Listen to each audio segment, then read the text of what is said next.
Hammaga salom. Gojo Satoruga boshqa anime qahramonlari. Bu tema juda ham qiziqarli ekan. Ko'pchilik buni yoqtirdi deb o'ylayapman. Chunki o'tgan galgi videoda juda ham yaxshi aktiv bo'lgan edi. Shunga yangisini ushlang. Ловите птичку.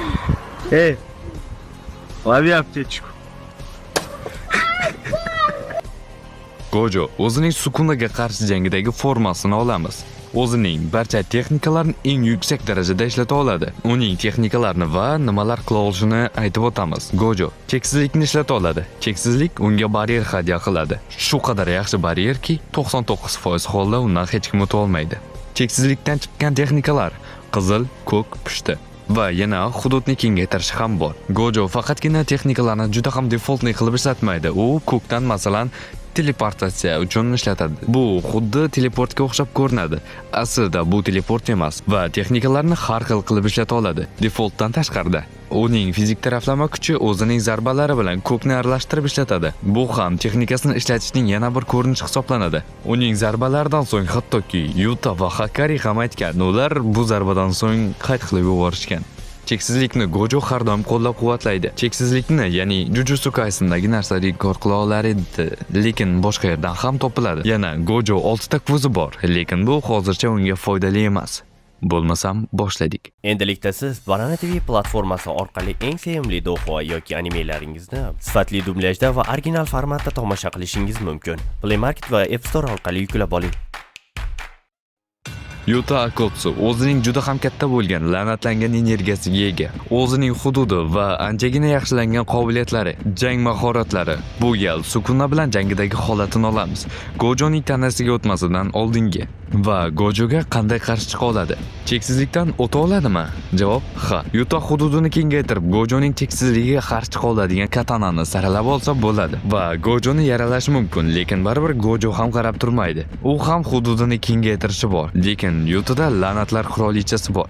Ya'ni Rika Arimoto. Yuta Rika bilan bo'lsa ham Gojoga qarshi chiqa olmasligi mumkin. Gojoning cheksizligidan hududini kengaytirib amallab o'tsa bo'ladi. Hudud yopilganidan so'ng unga hech nima qila olmasligi bor. Mayli, hududini yopadi va yana ochadi. Axir la'natlangan energiyasi Rikani chaqirganida cheksiz bo'ladi. Ha, 5 daqiqagina, lekin shu vaqtgacha ancha hududni ocha oladi. Gojo ham hududi bilan qarshi chiqadi. Yutaning hududi Gojonikidan ancha ustun emas. Shu sabab domain clashda yutqazishi mumkin. Qizil, ko'k va pushtilarga qarshi chiqa oladi. Cheksizlik va hudud bo'yicha zaif. Bu jangda Gojo yutadi albatta. Mudzan o'zining 3 ta miyasi bilan o'ylasa ham cheksizlikdan o'ta olmasligini bilmaydi. Gojoning hududi va pushtidan sog' qolmaydi. Gojo bu jangda ham yutadi. Kokoshiba o'zining tanasidan yaratilgan qichlari bilan Gojoga tegina olmaydi, lekin uning kesish to'lqinlari mavjud va bu fizik hujum hisoblanadi. Bu ham cheksizlikdan o'ta olmaydi. Gojoning hududi Kokoshiba uchun o'limli yakun topishi mumkin. Endi esa qiziqarliroq personajlarga o'ta boshlaymiz. Biz shu vaqtgacha biror marta ham eslamagan personajlar. One Piece olamidan. One Piece'da personajlar juda ham ko'p va men Gojoga qarshi chiqa oladigan bitta ikkitasini eslay olmasligim mumkin. Shu sabab kommentariyga yozib keting agar bilsangiz. Kim Gojoga qarshi chiqa olishini bilasizmi? Kaido, Shanks va Luffy. Bu personajlar o'zlarining Conqueror hakilari orqali, ya'ni Fath haki, ya'ni Conqueror hakilari bilan, qanday deyishingiz mumkin. Birinchidan, cheksizlik Gojoni faqatgina fizik zarbalardan himoya qiladi, ya'ni qurol, o'q va zarbalardan. Conqueror haki bo'lsa fizik narsa hisoblanmaydi va shu sabab hakisini Shanks, Roger, Luffyga o'xshash haki ustalar ishlatsa, Gojoga qarshi chiqa olishi mumkin. Ularning haki bosimlari Gojoni shunchaki hushidan ketkazishi mumkin. Shundan uning cheksizligi o'chadi va zarbalarga moyil bo'ladi. Pucci o'zining Made in Heaven bilan butun universni reset qilishi mumkin.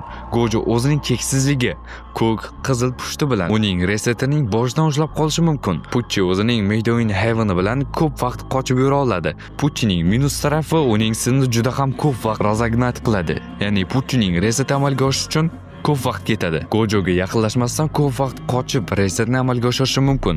Pucci bu yerda yutish imkoni bor albatta.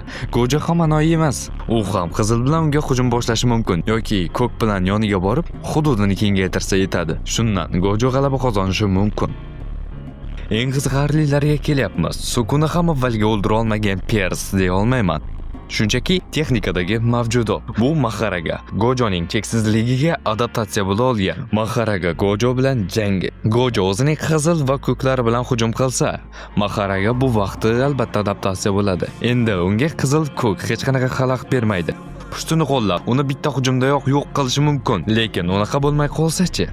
Maharagaga pushti endi tekkan vaqtida olmasidan ozgina oldin adaptatsiya bo'lib qolsa-chi?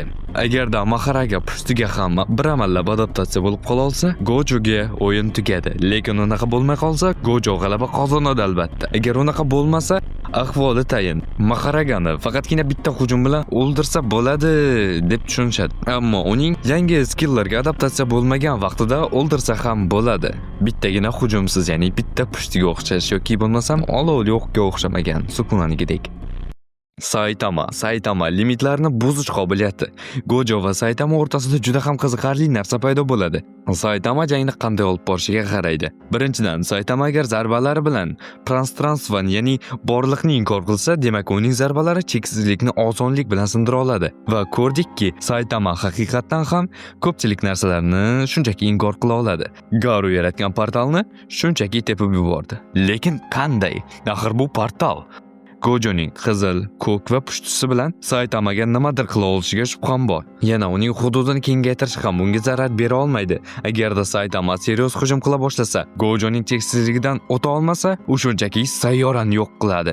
Agarda Saitama shunchaki cheksizlikni buza olsa, Gojo bilan xayrlashamiz. Nima bo'lsa ham Saitama osonlik bilan yutadi. Alucard eng qiziqarlisi, chunki bu yerda noodatiy qobiliyatga ega Pers. Agar Gojo pushtisini hatto 200% qilib butunlay yo'q qilib yuborsa ham, u yana qayta tiriladi. U butunlay yo'q qilib yuborilsa ham qayta tiriladi. Endi Gojo bilan jangini qanday bo'lishi mumkin? Tasavvur qiling. Axir u o'lmaydi. Qanaqa o'ldirsa ham, Gojo o'zining hamma texnikasi bilan yo'q qilsa ham, baribir o'limsiz bo'lgan personaj. O'zingiz o'ylab ko'ring. Bir tarafda o'limsiz personaj, lekin u raqibiga, ya'ni Gojoga hatto tegina olmaydi ham. Bu jang qancha vaqt davom etishini hatto tasavvur ham qila olmayapman. Endi o'zingizning fikringizni kommentariyaga yozib keting. Sizning fikringiz menga ham qiziqarli. O'zimning fikrim bo'yicha jang davomida Gojo o'zining la'natlangan energiyasi tugagach, cheksizligi bo'shashadi va Alucard o'sha vaqtda hujum qilsa, imkoni mavjud. Menimcha bu yerda ikki taraf ham teng. Yana bilmadim. Deo Brando time stop'i, ya'ni vaqtni to'xtatishi bilan. Endi qiziqarliroq savol. To'xtatilgan vaqt ichida cheksizlik ishlaydimi yoki yo'q? Menimcha o'ta olmaydigandek. Time stop vaqtida Deo qanchalik kuchanmasin, baribir cheksizlikdan o'ta olmasa foydasiz. Bleach animesida Gojoni cheksizligidan o'ta oladigan pers mavjud, lekin yuta oladigan emas. Masalan, Lilli X Ahis o'zining quroli bilan hamma narsani tesha oladi. Uning o'qi hamma narsani inkor qiladi, lekin Gojoga qarshi nimadir qila olishiga shubham bor. Hatto ultimate formasida ham. Xullas, shu bilan video tugatdi. Lekin yangi yilgacha 100k bo'lishimiz shart.